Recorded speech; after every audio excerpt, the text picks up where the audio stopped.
जय मसीह की दोस्तों।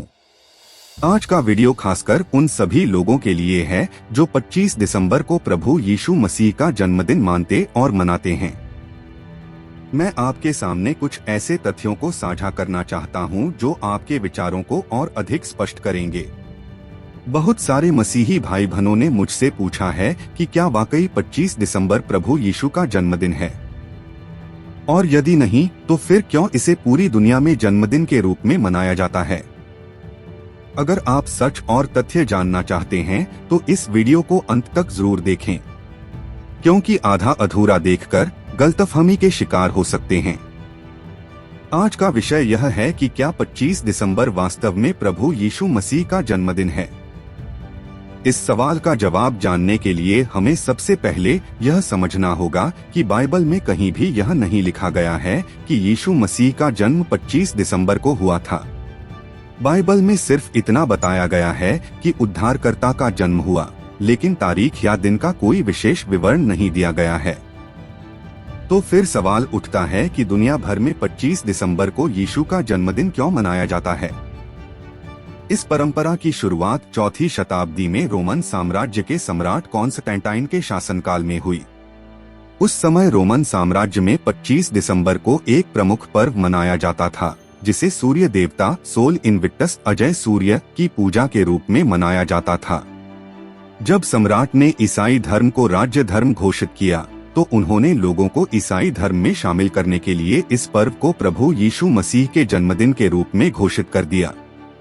ऐसा इसलिए किया गया ताकि सूर्य देवता की पूजा करने वाले लोग आसानी से ईसाई धर्म की नई परंपरा को स्वीकार कर लें। इस प्रकार 25 दिसंबर को प्रभु यीशु मसीह का जन्मदिन मानने की प्रथा शुरू हुई, लेकिन इसका कोई बाइबल आधारित या ऐतिहासिक प्रमाण नहीं है। बाइबल हमें यह सिखाती है कि झूठ बोलना एक पाप है और यह यहोवा की इच्छाओं के बिल्कुल विपरीत है। परमेश्वर ने हमें सत्य में जीने और सच्चाई को अपनाने का निर्देश दिया है। यह सिखाया गया है कि जो भी झूठ बोलता है वह न केवल दूसरों को भ्रमित करता है, बल्कि स्वयं को भी पाप के जाल में फंसा लेता है। बाइबल में 10 आज्ञाओं में से एक स्पष्ट रूप से यह कहती है, तू झूठी गवाही न देना, निर्गमन 20:16। इसका अर्थ है कि हमें किसी भी प्रकार के झूठ से बचना चाहिए, चाहे वह किसी भी रूप में क्यों न हो। अब जब हम 25 दिसंबर को प्रभु यीशु मसीह का जन्मदिन मानते हैं और इसे उसी रूप में प्रचारित करते हैं, तो हमें यह विचार करना चाहिए कि क्या इसका कोई ऐतिहासिक या बाइबल आधारित प्रमाण है। यदि हम बाइबल के अध्ययन में गहराई से जाते हैं तो पाते हैं कि कहीं भी यह उल्लेख नहीं है कि यीशु मसीह का जन्म 25 दिसंबर को हुआ था। बाइबल केवल यह बताती है कि प्रभु यीशु का जन्म हुआ, लेकिन तारीख या दिन का कोई उल्लेख नहीं है। इसलिए 25 दिसंबर को प्रभु यीशु का जन्मदिन मानना और इसे उसी रूप में प्रस्तुत करना एक प्रकार का झूठ बन जाता है, क्योंकि हम इसे एक तथ्य के रूप में पेश कर रहे हैं, जबकि इसका कोई ठोस प्रमाण नहीं है। यह समझना बहुत महत्वपूर्ण है कि जब हम इस तरह की बातों को बढ़ावा देते हैं तो हम उस सत्य को तोड़ते हैं जिसे परमेश्वर ने हमें अपनाने के लिए कहा है। बाइबल हमें यह भी सिखाती है कि झूठ का स्रोत कौन है। यूहन्ना 8:44 में प्रभु यीशु कहते हैं, शैतान झूठा है और झूठ का पिता है। इसका अर्थ है कि जब हम झूठ बोलते हैं या झूठ को बढ़ावा देते हैं तो हम अनजाने में शैतान की प्रकृति को अपनाते हैं। यह यहोवा के प्रति न केवल अनादर है, बल्कि हमारी आत्मिक यात्रा को भी कमजोर करता है। बाइबल के अनुसार सत्य को अपनाना हमारी आत्मिक यात्रा का आधार है। जब हम झूठ को बढ़ावा देते हैं तो यह हमारी गवाही को भी कमजोर करता है। कल्पना कीजिए कि एक मसीही विश्वासी जो परमेश्वर के वचन को मानता है वह ऐसा कुछ कहे जो सत्य न हो। इससे न केवल दूसरों को भ्रमित किया जा सकता है, बल्कि यह मसीही विश्वास को भी कमजोर कर सकता है। इसलिए 25 दिसंबर को प्रभु यीशु का जन्मदिन मानना और इसे सत्य के रूप में प्रस्तुत करना केवल एक सांस्कृतिक परंपरा को निभाना है, न कि बाइबल के निर्देशों का पालन करना। हम यह भी देख सकते हैं कि बाइबल का यह निर्देश हमें व्यक्तिगत और सामूहिक रूप से सत्य में जीने के लिए प्रेरित करता है। सत्य में जीना न केवल हमारी आत्मिक शुद्धता को बनाए रखने में मदद करता है, बल्कि यह हमारे आसपास के लोगों को भी प्रेरित करता है। जब हम सत्य बोलते हैं और सत्य को अपनाते हैं, तो हम परमेश्वर की महिमा करते हैं। इसके विपरीत झूठ बोलना या झूठ को बढ़ावा देना न केवल हमारे और परमेश्वर के बीच दूरी पैदा करता है, बल्कि यह हमें आत्मिक रूप से कमजोर भी बनाता है। यदि हम ईमानदारी से सोचें, तो 25 दिसंबर को यीशु का जन्मदिन मानना एक प्रकार की गलतफहमी है, जो ऐतिहासिक और बाइबल आधारित तथ्यों की कमी के कारण बनी हुई है। यह परंपरा 4वीं शताब्दी में शुरू हुई थी, लेकिन इसका बाइबल से कोई संबंध नहीं है। जब हम इसे एक सत्य के रूप में प्रस्तुत करते हैं, तो हम अनजाने में झूठ बोलने के पाप में शामिल हो जाते हैं। और जैसा कि बाइबल कहती है, झूठ बोलना परमेश्वर की दृष्टि में एक गंभीर अपराध है। झूठ बोलने के परिणाम भी गंभीर हो सकते हैं। बाइबल हमें यह भी सिखाती है कि झूठ का परिणाम केवल दूसरों को नुकसान पहुंचाने तक सीमित नहीं होता, बल्कि यह हमारी आत्मा को भी नुकसान पहुंचाता है। परमेश्वर ने हमें यह जिम्मेदारी दी है कि हम सत्य को अपनाएं और इसे दूसरों के साथ साझा करें। जब हम इस जिम्मेदारी को नहीं निभाते और झूठ बोलते हैं, तो हम अपनी आत्मिक यात्रा को जोखिम में डालते हैं। इसलिए यह समझना बहुत महत्वपूर्ण है कि 25 दिसंबर को यीशु का जन्मदिन मानने का अर्थ केवल एक सांस्कृतिक परंपरा को निभाना हो सकता है, लेकिन इसे सत्य के रूप में स्वीकार करना और दूसरों को उसी रूप में सिखाना बाइबल के सिद्धांतों के विपरीत है। बाइबल हमें यह भी सिखाती है कि सत्य हमें स्वतंत्र करेगा। यूहन्ना 8:32 इसका अर्थ है कि जब हम सत्य को अपनाते हैं, तो हम आत्मिक रूप से स्वतंत्र और शुद्ध होते हैं। हमारी जिम्मेदारी है कि हम अपने जीवन में सत्य को प्राथमिकता दें। यदि हम सत्य को छोड़कर झूठ को अपनाते हैं, तो हम अपनी आत्मिक यात्रा को कमजोर कर रहे होते हैं। बाइबल हमें यह सिखाती है कि परमेश्वर केवल सत्य को पसंद करता है और झूठ को अस्वीकार करता है। जब हम इस सच्चाई को समझते हैं और इसे अपनाते हैं, तो हम परमेश्वर के और करीब हो जाते हैं। झूठ बोलने के विषय पर विचार करना और इसे अपनी आत्मिक यात्रा का हिस्सा न बनाना एक मसीही विश्वासी के लिए बहुत महत्वपूर्ण है। इसलिए 25 दिसंबर को यीशु का जन्मदिन मानने से पहले हमें यह विचार करना चाहिए कि क्या यह सत्य है। यदि इसका कोई प्रमाण नहीं है, तो हमें इसे सत्य के रूप में प्रस्तुत नहीं करना चाहिए। बाइबल हमें इस बात की शिक्षा देती है कि सत्य को अपनाना और झूठ से बचना हमारी आत्मिक यात्रा का आधार है। यह समझना बहुत महत्वपूर्ण है कि परमेश्वर ने हमें सत्य में जीने और झूठ से बचने के लिए बुलाया है। जब हम इस बुलाहट को अपनाते हैं, तो हम न केवल स्वयं को बल्कि अपने आसपास के लोगों को भी प्रेरित करते हैं। झूठ बोलने से बचना और सत्य को अपनाना न केवल हमारे लिए बल्कि हमारे समाज के लिए भी महत्वपूर्ण है। बाइबल हमें इस बात की शिक्षा देती है कि जब हम सत्य को अपनाते हैं, तो हम परमेश्वर की महिमा करते हैं और उसकी इच्छाओं को पूरा करते हैं। बाइबल में कहीं भी यह उल्लेख नहीं है कि हमें प्रभु यीशु मसीह का जन्मदिन मनाना चाहिए।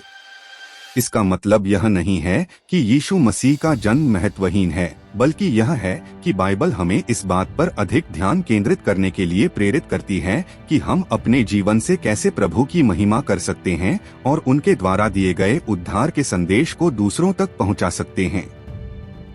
बाइबल का मुख्य उद्देश्य हमें यह सिखाना है कि यीशु मसीह हमारे पापों के लिए आए, हमारे लिए बलिदान दिया और हमें पाप और मृत्यु से मुक्ति का मार्ग दिखाया। उनका जन्म एक अद्भुत और महत्वपूर्ण घटना है, लेकिन उनका जीवन, शिक्षाएं, मृत्यु और पुनरुत्थान हमारी आत्मिक यात्रा के लिए और भी अधिक महत्वपूर्ण हैं। बाइबल यह कभी नहीं कहती कि हमें एक विशेष दिन चुनकर यीशु के जन्म को उत्सव के रूप में मनाना चाहिए। इसके बजाय हमें उनकी शिक्षाओं को अपने जीवन में लागू करने और उनके द्वारा दिखाए गए मार्ग पर चलने के लिए कहा गया है। प्रभु ने हमें यह सिखाया कि हम उनके प्रेम और सत्य के साक्षी बने और अपने जीवन के हर पहलू में उनकी महिमा करें। जब हम दूसरों के साथ प्रेम, दया और सत्य के साथ व्यवहार करते हैं, तो हम वास्तव में उनके जन्म का उद्देश्य पूरा कर रहे होते हैं। बाइबल यह भी सिखाती है कि हमें अपने जीवन को ऐसा बनाना चाहिए जिससे दूसरों को प्रेरणा मिले और वे भी प्रभु के प्रेम और उद्धार के बारे में जान सकें। इस दृष्टिकोण से यह स्पष्ट होता है कि यीशु के जन्म का महत्व केवल एक दिन विशेष को मनाने में नहीं है, बल्कि उनके द्वारा दिए गए जीवन के उदाहरण का अनुसरण करने में है। उनके जन्म के साथ ही स्वर्गदूतों ने घोषणा की थी, धरती पर शांति और मनुष्यों पर कृपा, जो यह दर्शाता है कि उनका जन्म मानवता के लिए शांति और उद्धार लाने के लिए था।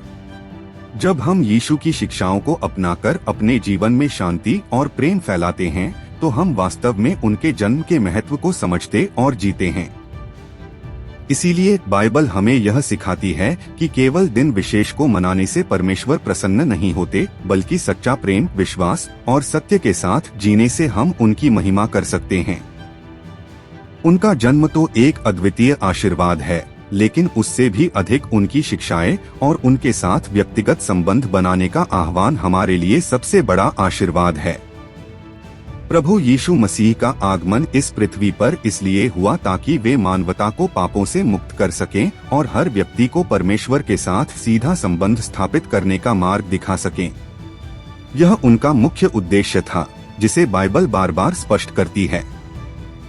लूका 2:11 में लिखा है, आज तुम्हारे लिए दाऊद के नगर में एक उद्धारकर्ता का जन्म हुआ है। वह प्रभु मसीह है। इस वचन में उद्धारकर्ता शब्द का गहरा अर्थ है। प्रभु यीशु हमारे लिए केवल एक शिक्षक, भविष्यवक्ता या चमत्कार करने वाले नहीं थे। वे वह मसीहा थे जिनका उद्देश्य था हर व्यक्ति को उनके पापों से छुटकारा देना और उन्हें अनंत जीवन का आश्वासन देना। इस अद्वितीय प्रेम और बलिदान के कारण ही यीशु का जन्म मानवता के इतिहास का सबसे महत्वपूर्ण घटना बन गया। लेकिन इस सत्य को समझने और इसका पालन करने की जगह हम अक्सर उन परंपराओं और रीति रिवाजों का हिस्सा बन जाते हैं जो बाइबल आधारित नहीं होती। उदाहरण के लिए 25 दिसंबर को यीशु का जन्मदिन मानने का चलन कोई बाइबल आधारित शिक्षा नहीं है, बल्कि एक सांस्कृतिक परंपरा है जिसे रोमन साम्राज्य के दौरान शुरू किया गया था। यदि हम प्रभु यीशु के आगमन के वास्तविक उद्देश्य को समझें, तो हमें यह महसूस होगा कि यह केवल एक दिन या तारीख को मनाने की बात नहीं है। यीशु का जन्म, जीवन और बलिदान हमें यह सिखाने के लिए था कि परमेश्वर से संबंध केवल सत्य और पवित्रता के माध्यम से संभव है। उन्होंने अपने जीवन में कभी भी झूठ या दिखावे को बढ़ावा नहीं दिया। यदि हम 25 दिसंबर को यीशु का जन्मदिन मानते हैं और इसके पीछे कोई ऐतिहासिक या बाइबल आधारित प्रमाण नहीं है, तो यह हमारे लिए एक आत्मचिंतन का विषय होना चाहिए। बाइबल हमें सिखाती है कि हमें सत्य में चलना है और हर झूठ से बचना है। झूठ का पिता शैतान है, और यदि हम किसी भी झूठ को अपना जीवन का हिस्सा बनाते हैं, तो हम अनजाने में उसकी योजनाओं का हिस्सा बन जाते हैं। हमें अपने विश्वास को बाइबल के सच्चे संदेश पर आधारित करना चाहिए। प्रभु यीशु ने अपने जीवन और शिक्षाओं के माध्यम से हमें दिखाया कि कैसे परमेश्वर के प्रेम और सत्य के माध्यम से जीवन जिया जा सकता है। उन्होंने हमें सिखाया कि पापों से मुक्ति केवल उनके बलिदान और हमारे मन फिराने, पश्चाताप के माध्यम से ही संभव है। यह शिक्षा हमें आत्मिक रूप से मजबूत बनाती है और परमेश्वर के राज्य में स्थान पाने का मार्ग दिखाती है।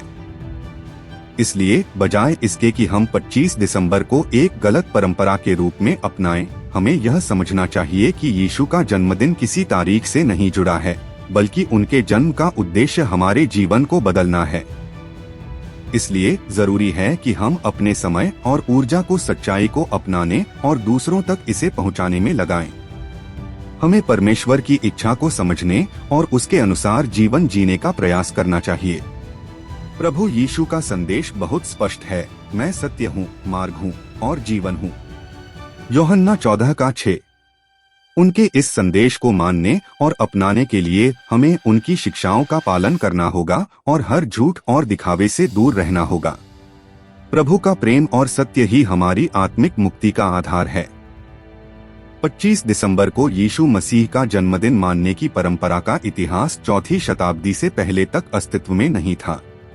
प्रारंभिक ईसाई समुदाय जो प्रभु यीशु मसीह के सबसे करीब थे और उनके शिष्यों के निर्देशों का पालन करते थे, उन्होंने कभी भी 25 दिसंबर को यीशु का जन्मदिन नहीं माना या मनाया। बाइबल में कहीं भी यह निर्देश नहीं मिलता कि यीशु का जन्मदिन मनाया जाना चाहिए। यह परंपरा तब शुरू हुई जब रोमन साम्राज्य में सम्राट कॉन्स्टेंटाइन ने ईसाई धर्म को आधिकारिक रूप से मान्यता दी और इसे राज्य धर्म घोषित किया। उस समय रोमन साम्राज्य में कई अन्य धर्म और परंपराएं थीं। इनमें से एक प्रमुख परंपरा 25 दिसंबर के आसपास सूर्य देवता सोल इन्विक्टस की पूजा से जुड़ी थी, जिसे अजय सूर्य के नाम से जाना जाता था। यह त्योहार रोमन संस्कृति का एक महत्वपूर्ण हिस्सा था और इसे सर्दियों के मध्य में मनाया जाता था, जब दिन छोटे और रातें लंबी होती थीं। जब कॉन्स्टेंटाइन ने ईसाई धर्म को मुख्य धर्म के रूप में स्थापित करने का प्रयास किया, तो उन्होंने देखा कि अगर लोगों को पुराने रीति रिवाजों और त्योहारों को छोड़ने के लिए कहा गया, तो यह कार्य कठिन होगा। उन्होंने रणनीतिक रूप से निर्णय लिया कि 25 दिसंबर को, जो पहले सूर्य देवता की पूजा का दिन था, यीशु मसीह के जन्मदिन के रूप में मनाया जाए। इसका उद्देश्य था कि लोग बिना किसी बड़े विरोध के नए धर्म को आसानी से अपना सकें और पुरानी परंपराओं का पालन छोड़ दें। यह निर्णय उस समय की राजनीतिक और सांस्कृतिक परिस्थितियों को ध्यान में रखते हुए लिया गया था, न कि बाइबल के किसी निर्देश के आधार पर। यीशु मसीह के जन्म के 400 साल बाद यह परंपरा शुरू हुई। इससे पहले न तो किसी शिष्य ने, न ही शुरुआती ईसाई समुदाय ने यीशु का जन्मदिन मनाने की कोई पहल की थी। यहाँ तक कि बाइबल के लेखकों ने भी कहीं यह उल्लेख नहीं किया कि हमें यीशु के जन्मदिन को एक विशेष दिन पर मनाना चाहिए। इस परंपरा को स्थापित करने के पीछे का मुख्य कारण लोगों को ईसाई धर्म की ओर आकर्षित करना था, ताकि रोमन साम्राज्य में धार्मिक एकता बनी रहे। धीरे धीरे इस परंपरा को पूरी दुनिया में फैलाया गया और इसे ईसाई धर्म के हिस्से के रूप में मान्यता दी गई। हालांकि यह स्पष्ट है कि इस परंपरा का बाइबल या यीशु के जीवन और शिक्षाओं से कोई सीधा संबंध नहीं है। यह केवल एक सांस्कृतिक और राजनीतिक कदम था जो उस समय के हालात के अनुसार उठाया गया।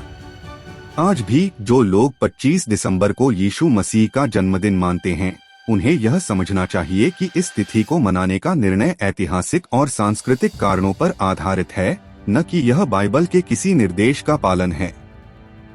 इसलिए इस दिन को प्रभु का जन्मदिन मानने से पहले इतिहास को समझना और सत्य को स्वीकार करना आवश्यक है। 25 दिसंबर का दिन, जिसे अधिकांश लोग प्रभु यीशु मसीह का जन्मदिन मानकर मनाते हैं, वास्तव में हमारे लिए एक अवसर हो सकता है कि हम सच्चे अर्थों में यहोवा की महिमा करें और उनके प्रेम का संदेश दूसरों तक पहुंचाएं। इस दिन को एक छुट्टी के रूप में देखें, न कि झूठी परंपराओं का अंधानुकरण करने के लिए। अगर आप वास्तव में प्रभु से प्रेम करते हैं और उनके मार्ग पर चलना चाहते हैं, तो इस दिन का उपयोग उन लोगों तक सुसमाचार का प्रचार करने के लिए करें, जिन्हें अभी तक यीशु के प्रेम और बलिदान के बारे में नहीं पता। उनके जीवन में यहोवा का सत्य और अनुग्रह कैसे आ सकता है, यह बताना आपके लिए सबसे बड़ा कार्य हो सकता है। बाइबल हमें स्पष्ट रूप से सिखाती है कि झूठ से बचना और सत्य को अपनाना एक विश्वासी की सबसे महत्वपूर्ण जिम्मेदारी है। यदि आपके पास कोई ऐसा बाइबल आधारित प्रमाण नहीं है जो यह कहता हो कि 25 दिसंबर को प्रभु यीशु का जन्म हुआ था, तो ऐसी झूठी परंपराओं का पालन न करें जो सत्य से दूर ले जाती हैं। ध्यान रखें, परमेश्वर ने हमें सत्य की खोज करने और उस पर चलने के लिए बुलाया है। झूठी परंपराओं में फंसने के बजाय इस दिन को सत्य की घोषणा करने का समय बनाइए। उन लोगों तक पहुंचिए जो प्रभु के प्रेम और उनके बलिदान को नहीं समझते। यह दिन आपके लिए उनके साथ सच्चाई और उद्धार के संदेश को साझा करने का एक अनमोल अवसर हो सकता है। अपने शब्दों और अपने कार्यों से यह दिखाइए कि आपका विश्वास केवल परंपराओं पर आधारित नहीं है, बल्कि प्रभु यीशु के जीवन और उनके शिक्षाओं पर आधारित है। सच्चा विश्वास वही है जो बाइबल के निर्देशों का पालन करता है और दूसरों को भी इस सत्य में चलने के लिए प्रेरित करता है। याद रखें, परमेश्वर सत्य के पिता हैं और शैतान को झूठ का पिता कहा गया है। इसलिए यह सुनिश्चित करें कि आपके विचार, शब्द और कार्य सत्य के अनुरूप हों।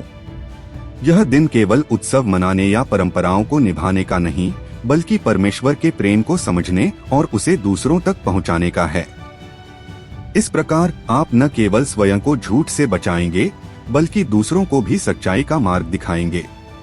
प्रभु का मार्ग सत्य, प्रेम और विश्वास का है, और यह दिन हमें इसे और भी गहराई से अपनाने का मौका देता है। यह वीडियो इस उद्देश्य से बनाया गया है कि आपको सत्य बताया जा सके, ताकि आप इसे समझें और इसे स्वीकार करने या अस्वीकार करने का निर्णय खुद ले सकें। मैं यहाँ आपको यह बताने या बाध्य करने नहीं आया हूँ कि आप क्या करें और क्या न करें। मेरा काम है आपको सही जानकारी और सत्य के साथ मार्गदर्शन प्रदान करना। अब यह पूरी तरह से आपके विवेक और निर्णय पर निर्भर है कि आप इसे कैसे अपनाते हैं। यदि आपको लगता है कि 25 दिसंबर प्रभु यीशु मसीह का जन्मदिन नहीं है, तो कृपया इसे झूठी परंपरा के रूप में न अपनाएं। किसी भी ऐसी परंपरा का अनुसरण करना जो बाइबल के सत्य के खिलाफ हो, हमारे विश्वास के लिए हानिकारक हो सकता है। हालांकि यदि आप मानते हैं कि 25 दिसंबर ही प्रभु यीशु का वास्तविक जन्मदिन है, तो इस बात को बाइबल से प्रमाणित करें। यदि आपके पास इसके समर्थन में ठोस प्रमाण हैं, तो उन्हें प्रस्तुत करें। लेकिन याद रखें, किसी भी परंपरा को सिर्फ इसलिए न अपनाएं क्योंकि दुनिया उसे मानती आ रही है। सत्य और तथ्य को जानना, समझना और उसे अपनाना एक मसीही व्यक्ति के लिए सबसे महत्वपूर्ण है। प्रभु ने हमें सत्य के मार्ग पर चलने के लिए बुलाया है, और यह सत्य हमें आत्मिक रूप से मजबूत बनाता है। बाइबल हमें सिखाती है कि उद्धार केवल सत्य और विश्वास से प्राप्त होता है। यदि हम ऐसे रीति रिवाजों में उलझे रहते हैं जो सत्य नहीं हैं, तो यह हमारे आत्मिक जीवन के लिए एक बाधा बन सकता है। झूठी परंपराओं को अपनाने से न केवल हम अपने विश्वास में कमजोर पड़ सकते हैं, बल्कि दूसरों के लिए भी गलत उदाहरण प्रस्तुत कर सकते हैं। सत्य के बिना कोई भी परंपरा सिर्फ एक औपचारिकता बनकर रह जाती है। इसलिए जरूरी है कि हम खुद को सत्य पर आधारित रखें और झूठी बातों या भ्रांतियों से दूर रहें। आपके लिए मेरा केवल यही निवेदन है कि आप इस संदेश पर विचार करें। इसे भावनाओं के बजाय सत्य और विवेक के आधार पर समझने की कोशिश करें। यदि यह संदेश आपको समझ आता है और आप इसे सही मानते हैं, तो इसे दूसरों के साथ साझा करें ताकि वे भी सत्य को जान सकें। और यदि आपको इस विषय पर कुछ असहमति है, तो कृपया इसे सोच समझकर प्रस्तुत करें। हम सभी को यह अधिकार है कि हम सत्य की खोज करें और उसे अपने जीवन में लागू करें। सत्य का अनुसरण करना आसान नहीं होता, खासकर तब जब पूरी दुनिया कुछ और मानती हो। लेकिन एक सच्चे मसीही व्यक्ति के लिए यह बेहद जरूरी है कि वह सत्य के साथ खड़ा हो। बाइबल में लिखा है, सत्य तुम्हें स्वतंत्र करेगा। यूहन्ना 8:32। इस स्वतंत्रता का मतलब है आत्मिक बंधनों से छुटकारा और प्रभु की शांति का अनुभव। जब आप सत्य को स्वीकार करते हैं, तो आप न केवल अपने लिए एक सही राह चुनते हैं, बल्कि दूसरों के लिए भी प्रेरणा बनते हैं। इसलिए यह समय है कि आप ठहर कर सोचें। प्रभु ने आपको निर्णय लेने की बुद्धि दी है। अपने दिल और मन में विचार करें कि क्या आप झूठी परंपराओं का हिस्सा बनना चाहते हैं या सत्य को अपनाकर अपने जीवन को प्रभु के लिए समर्पित करना चाहते हैं। जो भी आप तय करें, वह आपके और प्रभु के बीच का मामला होगा। मेरा काम केवल आपको सही दिशा दिखाना और सच को आपके सामने प्रस्तुत करना है। अंत में मैं प्रार्थना करता हूं कि प्रभु आपको सच्चाई को समझने और उसे अपनाने की शक्ति दें। सत्य को अपनाना हमेशा आसान नहीं होता, लेकिन यही वह मार्ग है जो हमें आत्मिक रूप से मजबूत और प्रभु के करीब ले जाता है। मेरा निवेदन है कि आप इसे गंभीरता से लें, इस पर विचार करें और अपने जीवन में जो भी निर्णय लें, वह प्रभु की महिमा के लिए हो। प्रभु आपको और आपके परिवार को आशीष दें। जय मसीह की।